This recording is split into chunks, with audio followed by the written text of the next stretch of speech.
Сәлеметсіздер ме, құрметті әріптестер, барлықтарыңызды жаңа оқу жылымен құттықтаймын.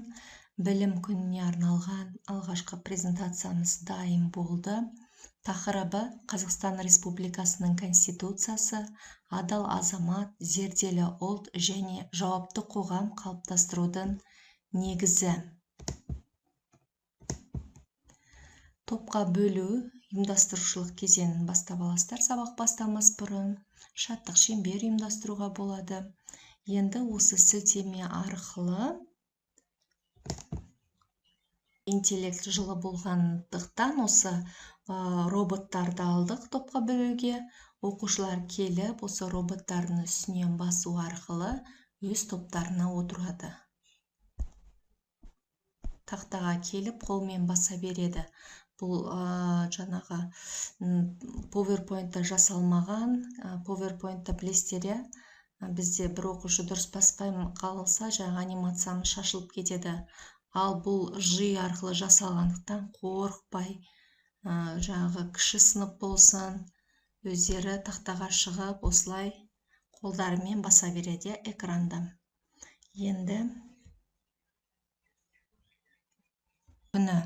білім күні жаңа мақсаттарға, жаңа жетістіктерге бастайтын ерекше күн. Білімді ұрпақ елдің болашағы. Ал білімді, адал және жауапты азамат қалыптастыру үшін әр адам өз құқықтары мен міндеттерін білуі қажет. Қазақстан Республикасының Конституциясы еліміздің негізгі заңы. Конституция азаматтардың құқықтары мен бостандықтарын қорғауға, қоғамдағы тәртіп пен тұрақтылықты қамтамасыз етуге негіз болады. Сондықтан бүгінгі сынып сағатымызда білім, заң, әділет, адалдық, отан, жауапкершілік ұғымдарының өзара байланысы туралы ойланамыз.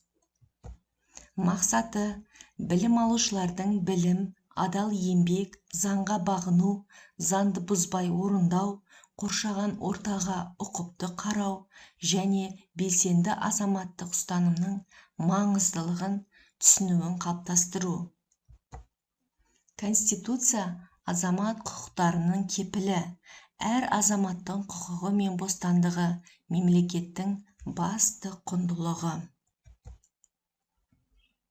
Негізгі қағидалары адам құқығы, халық билігі, заң үстемдігі, бейбітшілік пен бірлік. Яғни осы суретке қарап отырып, тағы да қосымша ақпараттар берсеңіздер болады. Енді адал азамат, зерделі ұлт, жауапты қоғам қалыптастырудың негізі дедіге Конституция. Енді міндеттеріміз заңды сақтау, еңбек ету, табиғатты қорғау, отанды сүю. Құқықтарымыз өмір сүруге құқығы, білім алуға құқығы, еркіндікке құқығы, қауіпсіздікке құқығы. Құндылықтар: адалдық, білім, еңбек, заңға құрмет, жауапкершілік, табиғатқа қамқорлық, белсенді азамат ұстанымы. Білім болашақтың негізі. Конституция білім алуға және өз қабілетімізді дамытуға жол ашады. Білімді, адал, жауапты ұрпақ ел болашағы. Осы сурет бойынша да тағы ақпараттар беріп өтсеңіздер болады. Адал азамат қандай болады? Адалдық адамның ең асыл қасиеттерінің бірі. Адалдық, жауапкершілік, отан сүйгіштік, білімге ұмтылыс, үлкенді құрметтеу. Адал азамат ел болашағы. Зерделі ұлт білімді ұрпақ. Білімді ұрпақ мықты мемлекеттің болашағы. Ойланайық, әр пікір құнды, әр жауап болашаққа басқан қадам. Оқушыларды орнынан тұрғызып, осы сұрақтардан жауап алуға болады. Менің құқықтарым қандай? Адал азамат болу дегеніміз не? Менің жауапкершілігім неде? Еліме қалай пайдамды тигізе аламын? Деген сұрақтарға жауап алсаңыздар болады.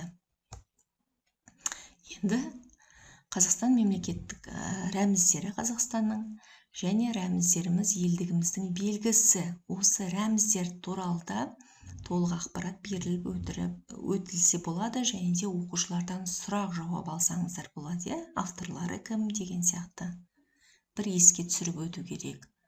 Келесі, менің отаным Қазақстан. Қазақстан менің туған жерім, менің отаным. Осы сурет бойынша да оқушыларды орнынан тұрғызып, әңгіме, сұхбат жасауға болады. Мына сурет туралы да оқушылардың ойларын тыңдасаңыздар болады. Кен дала мақтанышым, туған жерім Қазақстан, Қазақстан ұлы дала елі. Біз бір тұтас елміз. Бірлік, татулық, достық, сыйластық, бірлігіміз елдігіміздің күші. Қазақстанның табиғаты біздің байлығымыз. Табиғатты қорғау, отанды қорғау. Оқушыларды да осы жерде әңгіме өз ойларын ортаға салып, тақырыпты кеңінен осы суретке қарап ашуға болады. Таза Қазақстан, таза болашақ. Туған өлкеге қамқорлық әр баланың еңбегінен басталады. Бұл сурет бойынша да оқушылар әңгімелесіп, ойларын ашық айтуға, осы сурет бойынша сөйлетуге болады. Енді жағдаятты шешіңіз. Сіз бұл жағдайда не істер едіңіз? Яғни білім бойынша досыңыз үй тапсырмасын орындамай сізден көшіріп алуды сұрады. Сіз не істер едіңіз? Адалдық бойынша сіз сыныпта біреудің жоғалған затын тауып алдыңыз. Сіз не істер едіңіз? Табиғат бойынша саябақта демалушылар қоқыстарын тастап кетті. Бұл бойынша қандай оқушылардың жауабын аласыздар, Жауапкершілік бойынша сыныптағы ортақ тапсырманы орындау сіздің міндетіңіз болды. Сіз оны орындауға үлгермедіңіз. Сіз не істер едіңіз? Деп оқушыларды тұрғызып, осы жағдаятты шешуге, бірге шешуге талқыласаңыздар болады. Сөз мәйегі мақал, жалғасын тап ойыны. Енді бұл жерде бүгін отан туралы да, өз ойларын айтып, отан туралы сұрақтар қойып, отан туралы қандай мақал мәтелдер білесіңдер деп балалармен әңгімелесіп сұрақ аламыз, жауап аламыз. Енді отансыз адам деп оқушылардан жалғасын сұраймыз, дұрыс тауып атса, жауабын көрсетеміз. Отан. Бұның да жауабын айтқан соң бір рет басасыздар. Отан үшін күрес.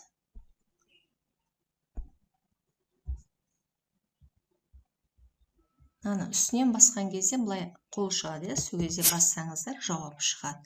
Отан үшін күрес, ерге тиген үлес. Опасызда отан жоқ.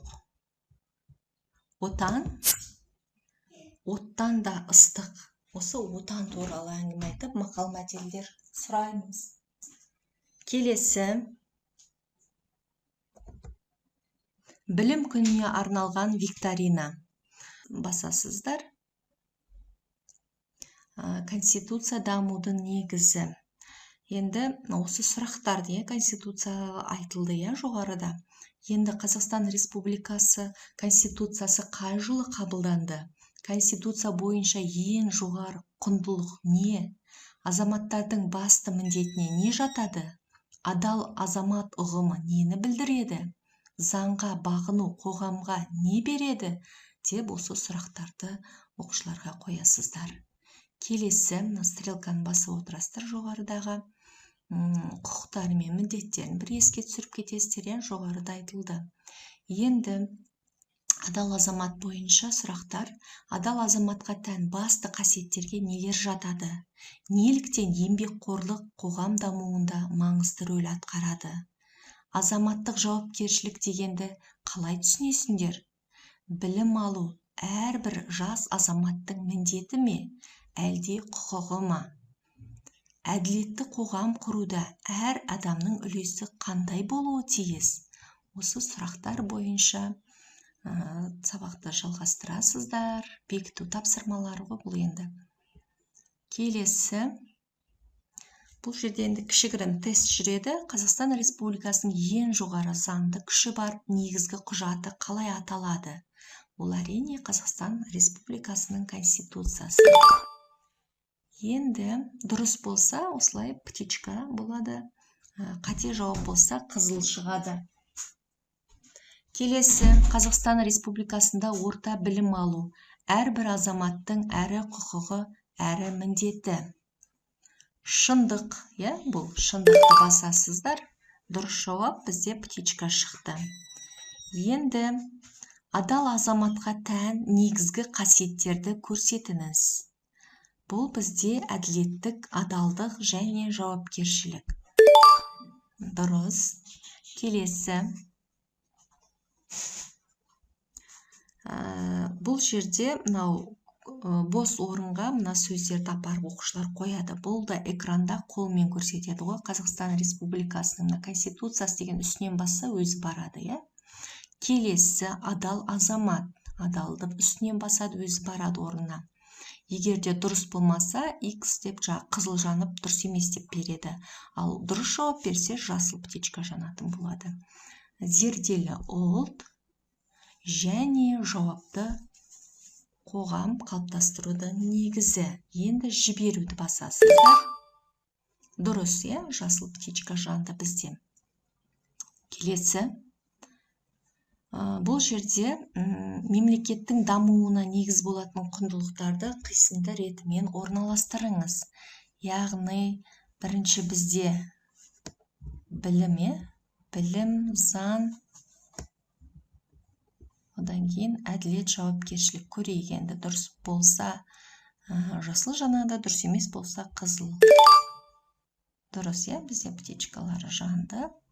Енді осылай шығады, барлығынан дұрыс болса, мұны осы викторина бойынша оқушылардың результатын алыңыздар.